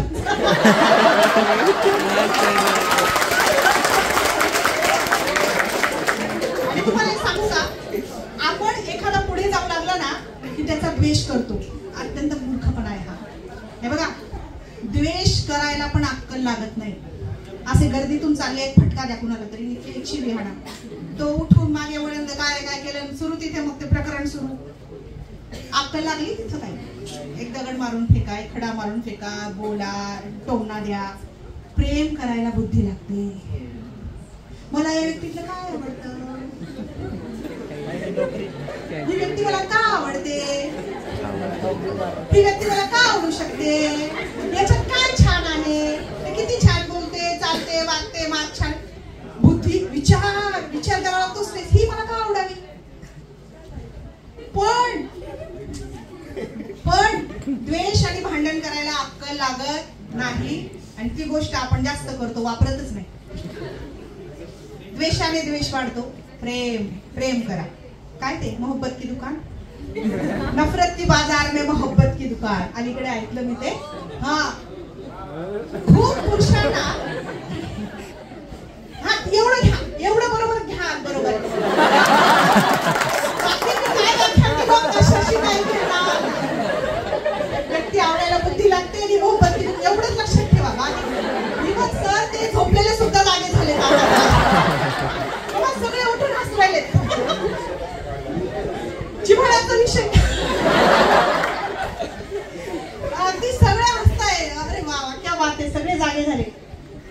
अनेक कार्यालयांना, कर्मचाऱ्यांना अनेक कार्यालयात महिला बॉस नको असते, कारण तुम्ही तिच्याकडे माणूस म्हणून पाहतच नाही. ती महिला आणती का आमच्यावर कोंगा जाणार, ही टेंडन्सी किती वाईट आहे. तिची कॅपॅसिटी बघा, तिची बुद्धिमत्ता बघा. महिला बॉस नको असते. पुढे जा. हा, पुन्हा आहे बघा, एक गॉसिपिंग टाळा बरं का. मी बोलण्यापेक्षा चित्राने अधिक कळेल म्हणून मी चित्र आणले. पुढे. हा, इकडे राहा. हा, पुढे. स्त्रीचं स्थान काय आहे. जाहिरातीत विक्री मूल्य म्हणजे ज्या जाहिरातीच्या त्या पुरुषांच्या इनरवेअर मध्ये बाईचं काय काम आहे त्या जाहिरातीमध्ये, तिथं बाई दिसते, विक्री मूल्य. शेविंग टूल, बाई तिथे विक्री मूल्य झालंय, बाई दिसते तिथं. बाई फक्त शोभेची वस्तू झालेली आहे. हे सध्याचं चित्र आहे. तंत्रज्ञानाचा आपण अवाजवी वापर करतो आणि अनेक बाबी आहेत आपण ज्या व्हायरल करतो. आत्ता अलीकडे पुण्यातलं एक तुम्ही पाहिलं का प्रकरण, पुण्यात त्या मुली आहे, ते वाईट आहे. पण किती घाई केली त्या मुलींचा चेहरा व्हायरल करण्याची. ते ड्रग्स की काय नशा केलेला आहे आणि ते व्हायरल केलं. काही चेहरे घेऊन व्हायरल करण्याची गरज नव्हती. एवढी सुबुद्धता आपल्यामध्ये असली पाहिजे. घाई, बाई दिसली की बाया पण व्हायरल, पुरुषांना का तुम्ही दोष देताय. हे असं, ही घाई का करतो आपण. हे माणूस म्हणून विचार करायला लागू ना, तर ह्या गोष्टी करणार नाही होत. आपण करू शकतो स्वतःमध्ये आतापासून, या क्षणापासून. तर परस्पराबद्दल आदर आणि सन्मानाची भावना ठेवा. तुम्हाला माहितीये, रिस्पेक्ट, गिव्ह अँड टेक अशी प्रोसेस आहे. तुम्ही दिला, तुम्ही शिवी आणली की समोरून शिवीच येणार आहे. हा, तुम्ही गुड मॉर्निंग केल्यावर गुड मॉर्निंगच येणार आहे. बरोबर आहे. गिव्ह अँड टेक गोष्टी आहेत या. म्हणजे मी कसा वागेल, तुम्ही नावायचंच माझ्या पुढे, हे नाही चालते. हे नाही चालणार. ट्रान्सजेंडर व महिला यांच्याबाबतच्या हिंसा आणि अन्यायाचं प्रमाण याच्यामुळे कमी होईल. ट्रान्सजेंडरचंही शोषण होतं. त्यांना आजही भीक मागावी लागते, बाजार मागावा लागतो. आपण त्यांना स्वीकारतच नाही आणि भीक पण देत नाही आणि स्वीकारत नाही. त्यांना नोकरी किती टक्के. अरे आता 75 वर्ष झाली स्वातंत्र्याला, तेव्हा आता त्यांना काही टक्के, मला वाटतं काही 1 का 2% जागा देण्यात येत आहेत. आता त्या पण स्वीकारत नाही. आता पोलीस भरतीमध्ये काही ट्रान्सजेंडर आलेले आहेत. पण त्यांचा आपण 75 वर्ष विचारच केला नाही. तुम्ही विचार करा, मध्ये भीक नाही मागणार, बाजार नाही मागणार, सिग्नलवर नाही थांबणार, तर ते काय करणार. लिंग समानता केवळ स्त्रिया आणि पुरुषांबाबतची नाही, ही ट्रान्सजेंडरच्या बाबतीत पण आहे. म्हणून मी म्हटलं की त्यांच्याकडे पण बुद्धिवैभव आहे. गौरी सावंतला कोणी ऐकलंय. गौरी सावंत कितीतरी मुलांची आई झाली आहे, ट्रान्सजेंडर आहे. हा बदल होतो. पण 1-2 उदाहरणं आहेत. म्हणजे मी सांगितलं, दिशा पिंकी शेख एका पक्षाची प्रवक्ती आहे.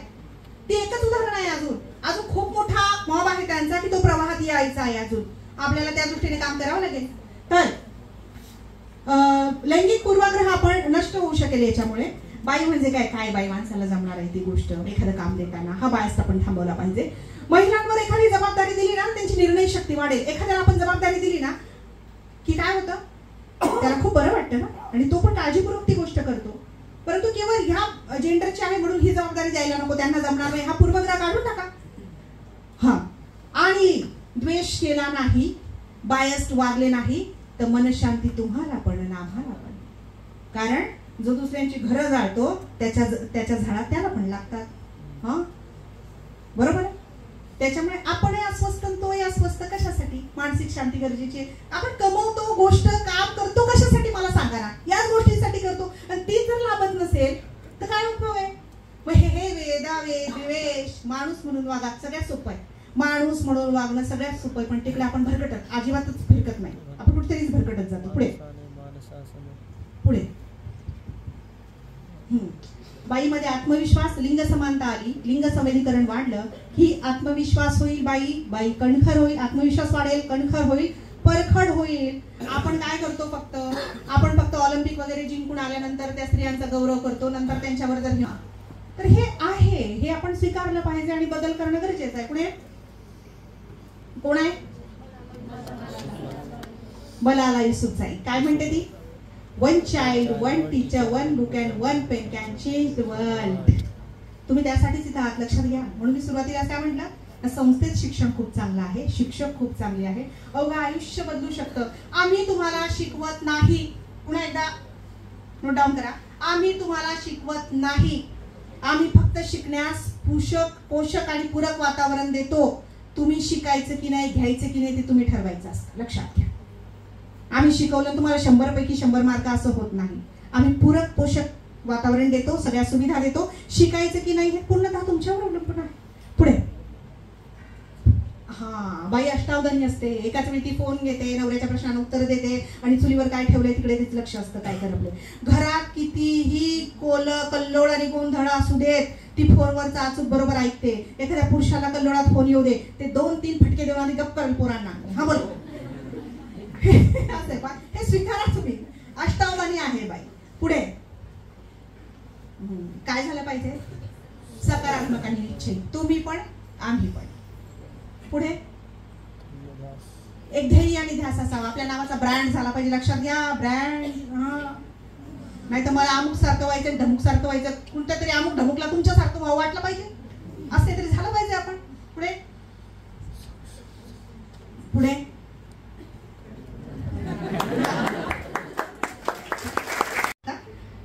मॉरिशसचा प्रयोग पण दिसेल, सिंगापूरचा दिसेल. आता अलीकडे सोलापूरला माझा प्रयोग झाला आणि बीडला झाला, तो पण दिसेल. फलटणला झाला तो.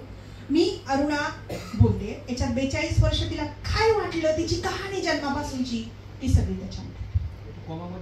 हा, काय झालं, तिच्यावर अनैसर्गिक अत्याचार त्याने केला. मध्यरात्री कुणालाच वरती तळघरातून आवाज गेला नाही. तो अत्याचार करून गेला, पण त्यातला तो पशु आहे ना, तो किती भयंकर. जवळ तिथं कुत्र्यांचं डॉग हॉस्पिटल पण होतं, वॉर्ड असायचा तेव्हा डॉग.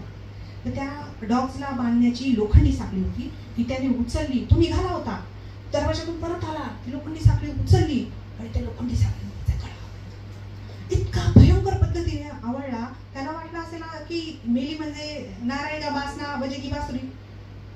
तिच्या मेंदूला प्राणवायूचा पुरवठा करणारी ती नस असते, ती चोकअप झाली. No sensation. 42 वर्ष नुसती अशी. ज्या परिस्थितीत तिच्यावर अत्याचार झाला ना तशी. तुम्ही गुगलवर बघू शकता फोटो, युट्यूबवर बघ ती कशी दिसायची भयंकर. इतकी सुंदर होती, इतकी देखणी होती, मॅचिंग राहायची, प्रचंड सुंदर. सगळ्यांना हेवा वाटायचा, एवढी सुंदर कशी दिसते. आणि 8 जणांचं कुटुंब पोसायची ती त्या काळामध्ये, जे हुबळीला कर्नाटकात राहायचं वडील वारल्यानंतर. आणि तिच्यावर जेव्हा अत्याचार झाला त्याच्या 12 दिवसांनी तिचं लग्न होणार. आणि अगदी तिनं शालू पडदे कोणते असतील घराला काय सगळं ठरवून टाकलं होतं. आणि 12 दिवसांनी तिचं लग्न होतं. संदीप सरदेसाई नावाचा डॉक्टर होता त्याच हॉस्पिटलमध्ये, त्याच्याबरोबर तो 3 वर्ष रोज यायचा तिला भेटायला, न चुकता 9च्या ठोक्याला. स्पंजिंग झालं तिचं की यायचा, तिच्याजवळ बसायचा, 1 तास बोलायचा. प्रेम कसं असतं बघा बरं का, तुमचं प्रेम कसं आहे मला माहित नाही, हे प्रेम आहे खरं, किती सुंदर प्रेम आहे. सावित्री आणि ज्योतिबांचं प्रेम आहे ना, ते खरं प्रेम आहे. जेव्हा घरचे सांगतात ज्योतिबांना तुला मूलबाळ होत नाही, दुसरं लग्न कर, तेव्हा ते म्हणतात तिची मेडिकल चेकअप करतो, माझी पण, माझ्यात दोष असेल तर आधी तिचं लग्न करून देतो. हे प्रेम आहे. घरच्यांनी परवानगी दिली नाही त्या गोष्टीला, मेडिकल चेकअपला. संदीप सरदेसाई रोज सकाळी 9च्या ठोक्याला यायचा, 8:45ला तिचं स्पंजिंग व्हायचं, स्टूल घ्यायचा, जवळ तिच्या बोलायचा, बसायचा आणि टिकल्यांची पाकिट आणली होती. स्पंजिंग सगळं झालं की एक टिकली तिच्या माथ्यावर लावून निघून जायचा. 3 वर्ष आला तो. किती वर्ष असा? 3 वर्ष न चुकता सकाळी 9 वाजता यायचा. 3 वर्षांनी एक दिवस तो आला आणि खूप धीर करून, नेहमीसारखा नव्हता तो त्या दिवशी, आणि खूप धीर करून तिला म्हणाला, तिचा हात पकडला. तिला तर सेन्सेशन ती बघू शकत नाही, हा संदीप हे तिला माहित नाही. तिने कुठल्याच गोष्टीला प्रतिक्रिया दिलेली नाही 3 वर्ष काळ. तिला काही कळतच नाही. तुम्ही विचार करा ना, शून्य आहे ती. तिचा हात पकडला आणि सांगितलं, अरुणा, उद्यापासून मी येणार नाहीये, उद्या माझं लग्न आहे. तेव्हा अरुणाने पहिली शेवटची प्रतिक्रिया दिली. तिचा एक अश्रू हातावर पडला. तो म्हणजे घरचे ऐकत नाहीये. मी थांबलो होतो 3 वर्ष, पण मी घरच्यांना नाही आवडू शकत. त्यावेळी होतं तसं ते तरी परिस्थिती. आणि त्यानंतर जाता जाता त्याने डोळे पुसले आणि कपाटातून, त्या लग्नासाठी असतं कपाट, त्या कपाटातून टिकल्यांचं पाकिट शोधू लागला. त्या दिवशी त्याला टिकल्यांचं पाकिट सापडलंच नाही. आणि ही सगळी खूप तिच्या आयुष्यातले प्रसंग आहेत. खूप घरच्यांनी कसं नाकारलं, घरचे म्हणजे तिकडेच न्या, आम्ही नाही सांभाळला, पगार देत होती तोपर्यंत कोणीच आलं नाही, आई पाहायला आली नाही, बहिणी आल्या नाही, भयावह आहे ते. मग तिला काहीतरी तर वाटलं. तिला काहीच वाटलं नाही 42 वर्षात, कारण तिला ते सेन्सेशनच नव्हतं. मग बाई म्हणून तिला काय वाटलं हे प्रतिभा जाधव सांगते. जिजाऊंनी शिवबा कसे घडवले हे प्रतिभा जाधव सांगते. सावित्री आणि ज्योतिबा यांचा संघर्ष कसा होता हे प्रतिभा जाधव सांगते. आणि एक छोटीशी मुलगी कठुआला, काश्मीरमध्ये कठुआला आसिफावर बलात्कार होतो. गुलबक्षी रंगाचा सुंदर चुडीदार घातलेली मुलगी, आणि 15 दिवसांनी रक्तबंबाळ, रक्त गोठलेले सगळं तिच्या शरीरावर, आणि तिला तिथल्या जंगलात फेकून दिलं जातं. त्या 8 वर्षाच्या चिमुरडीवर गेले 15 दिवस बलात्कार होतो. आणि ती सगळी करणारी खूप मोठी माणसं असतात, हुद्द्याने, शिक्षणाने, पदाने. मैं आसिफा बोल रही हूँ, एक बातें प्रयोग पण मी करते. असो तर हे बरं, कविता फिर कभी काहीतरी पेंडिंग ठेवावं म्हणजे पुढच्या वेळी बोलवा. ओके, मी सरांची अपेक्षा होती की जिजाऊ किंवा अरुणामधलं काहीतरी करावं, पण मी त्यांना म्हणाले की सर, अटायर असतो ना जेव्हा अरुणाचा, तो नर्सचा ड्रेस, पूर्वी फ्रॉक असायचा पांढरा आणि पांढरी टोपी असायची, त्या अटायरमध्ये मी ते करायचे. साहित्य सखी नावाचं माझं युट्यूब चॅनल आहे, तिथे तुम्ही ते पाहू शकता, सगळं आहे. किंवा प्रतिभा जाधव सर्च केले तरी व्हिडिओ दिसतील. तर मी सरांना म्हणलं की नाही सर, आपण ना ते अटायरमध्ये खूप प्रभावी होतं, त्यापेक्षा मी वराड निघाले लंडनला जा, छोटासा पोषण करते. आता ते सगळ्यांना माहिती आहे, मग कशाला करायचं. ओके, तर विनोद म्हणून करते मी. हे करायचे 7वी ते 12वी पर्यंत खूप केलं, डीएडला पण केलं. मग लक्षात आलं की असं काहीतरी करायचं तर आपली स्वतःची संहिता पाहिजे, स्क्रिप्ट पाहिजे. मग माझ्या स्क्रिप्ट उदयाला आले आणि त्या स्क्रिप्टवर डायरेक्शन, अभिनय, लेखन हे माझंच आहे, मी ते करते. छान आहे. मी काय म्हणलं, स्वतःची नवी ओळख, छोटीशी असेल तरी स्वतःची नवी ओळख तयार, ब्रँड झालं पाहिजे. भीड में चलना मंजूर नहीं था मुझे, मला मेंढरासारखं चालायचंच नव्हतं. छोटंच असेल पण ते माझं अस्तित्व असेल, कारण ते माझं आहे. तर असो, मी आता तुमच्या पुढे वऱ्हाड निघाला लंडनला मधला एक छोटासा पोषण करते. विनोदी आहे पोषण, कुणीही रेकॉर्डिंग करणार नाही. माझा फोन सोडू. ते किती कसं शक्य होतं बघूया आपण. मराठवाड्यातलं एक खेडेगाव आहे, त्या खेडेगावातला एक गर्भ श्रीमंत शेतकरी आहे बप्पा. ह्या बप्पाच्या घरात हा काशीनाथ लय हुशार आहे बरं का. हा गावातल्या शाळेत जातो, तिथं पहिल्या नंबराने पास होतो. नंतर तालुक्याच्या शाळेत जातो, तिथं पहिल्या नंबराने पास होतो. नंतर तो शहराच्या शाळेत जातो, तिथं पहिल्या नंबराने पास होतो. नंतर तो लंडनला जातो, तिथं पहिल्या नंबराने पास होतो. पण पास होता होता घोटाळा करतो. एका इंग्रज पोरीच्या प्रेमात तो पडतो आणि तिथलं गोड गुलाबी स्वप्न घेऊन तो आपल्या घरी येतो. आणि तिथं मग त्या जानराव म्हणजे जॉनरावला बोलवायचं घरी लग्नाच्या बोलाचालीसाठी. आणि मग तिथून सगळ्यांनी बूम मध्ये बसून जायचं लंडनला. आणि मग घरात ही सगळी धावपळ, सगळ्या बाया माणसाची. अगं बाई, गावर ना ते माणसं येऊ लागलेत ना, नाक तोडा गेला. मी झाडून घेते,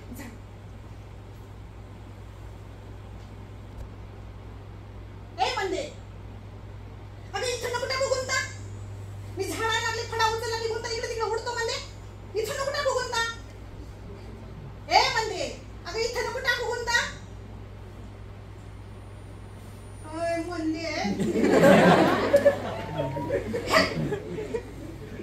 कोणी यायचं झालं काहीच्या हातात आधी कंगवा आला. तिला कोण पाहते का मी डुचकीला कशी मारी ना फडाई फडा फडा फडा फडा. आणि सगळीकडे ही बोलाचाली सुरू असताना तो माय बाप्पानं बोलवते जानरावनं बोलवले. ते जानराव लग्नाच्या बोलाचालीसाठी यायले आणि मग ते आले. लग्न ठरलं की तुम्ही बी पोरं पोटे सोटे सगळे जाणार पाहिजे भुंगा गपड्या काय लावलं की आता कुठं ते आले. कसं ते आले का लग्न ठरल. कसं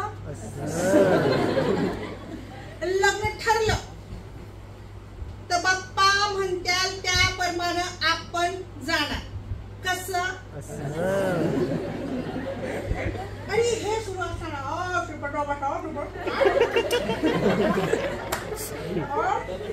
बाप्पानं म्हणा तिकडं पत्र पाठव. तिकडून पत्राचं उत्तर येणार आहे. तिकडून पत्राचं उत्तर आलं तर तुम्ही जाणार. हे सगळं सुरू असताना त्या बाया वळकट्या ट्रंक सगळे बांधतायत तिकडे न्यायला विमानात मोठमोठे संदुका आणि सगळी धावपळ सुरू असताना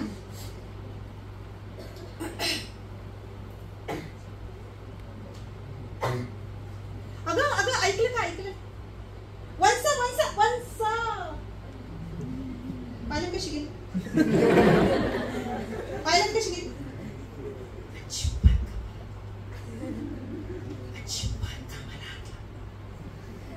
काही चांगलं झालं कमायमुळे झालं. काही चांगलं झालं कमायमुळे झालं. या खोलीतून त्या खोलीत जशी कामाची डोंगर ही तूच राहिली.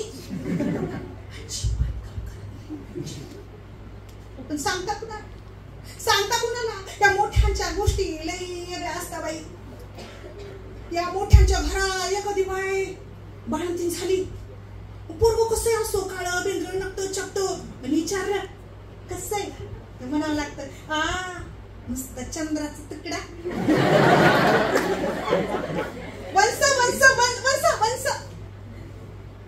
पाहिलं कशी घेत पाहिलं कशी घेत.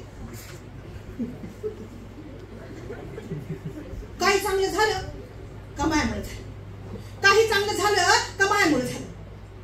यंदा आपल्या शेतात नाही असा पाऊस झाला. यंदा शेतातला हरभरा असा टाकला बाई गावभर पोपा मायामुळं हरभरा टरारून वर. मायामुळं हरभरा टरारून वर. हिच्यामुळं हरभरा टरारून वर. ही हरभरी मिली डुचकी.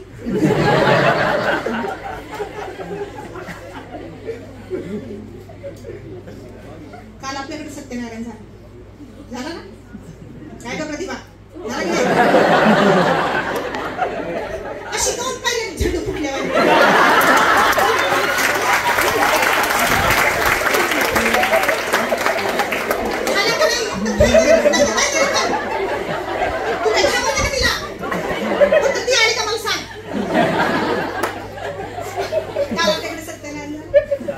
बाई गावभर मायामुळे सत्यनारायण झाला. मायामुळे सत्यनारायण झाला. हिच्यामुळे सत्यनारायण वरतून खाली आला.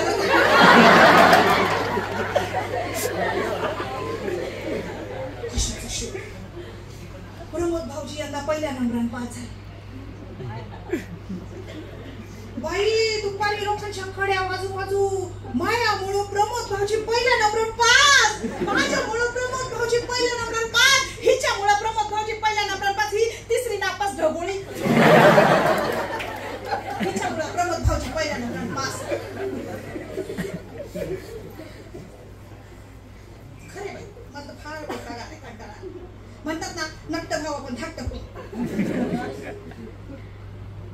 काल हे आणि मी बसलो होतो जेवल्यावर चौफळ्यावर. यांना म्हण तुमची फन झाली माझी नन झाली म्हणून काय डोक्यात तरी वाटायचे. एखादी काडी पडली उचलून ठेवा. एखादा कपडा पण पडलाय घडी करून ठेवा. इतक्या बोला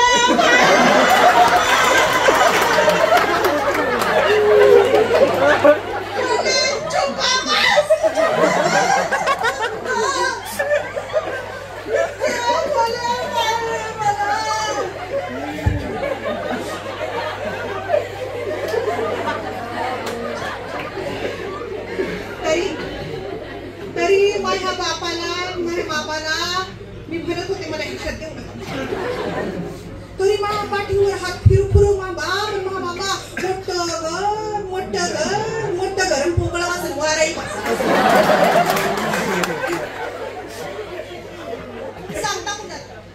सांगता कुणाला जिकडा हात घालवा तिथं भोकच दिसत.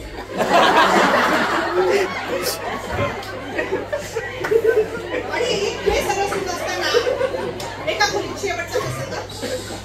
एका खोलीत सगळे नवरे बायकांना विचारताय काय घेतलं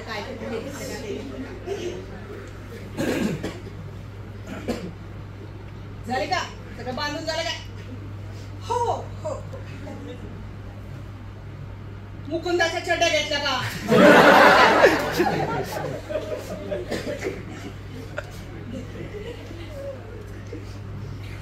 पिंट्याच्या चड्ड्या घेतल्या का.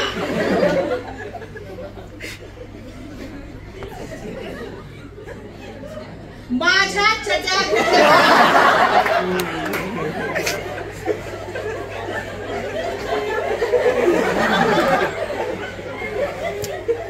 तुझ्या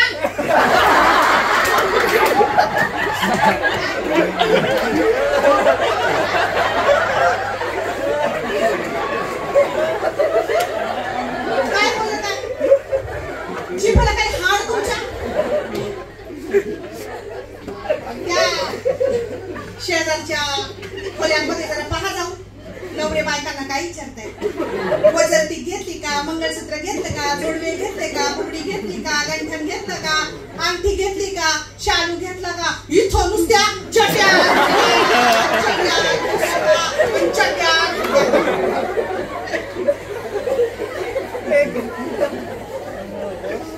चड्याच घेतले. चड्याच घेतल्या. हे सगळे संदूक आहेत ना आटंका त्यांच्या चड्याच. हे संदूक उघडलं की चड्या, हे संदूक उघडलं की चड्या, ते संदूक उघडलं का चड्या.